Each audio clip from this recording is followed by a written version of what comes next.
ang baho, di ba? Oh, ayan! Oh! Kung hindi ka naman gagawin yun, hindi magbabayad dyan ang utang niya! Hoy!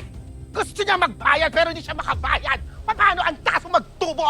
Talagang ganon! Kaya nga dapat bayaran niya pa rin ako eh! Bakit ka ba ikot ang ikot? Eh bakit ba sunod ka na sunod? Aling Chona, pasensya na, tama na. Promise po talaga, magbabayad naman po ako. Nako, Joy! Tigil-tigilan mo nga yung kadramahan mo! May paawa effect ka pa, ha? Aba!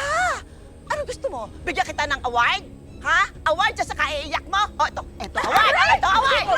Ikaw pinangatawanan mo na talaga yung pagiging kontrabida mo. Eh, kontrabida din kayo lahat sa buhay ko eh! Talaga? Oo! Alam mo kung anong bagay sa'yo? Ano, ha? Eto, sasampalin kita, ha? Yan, ikaw, sasampalin kita.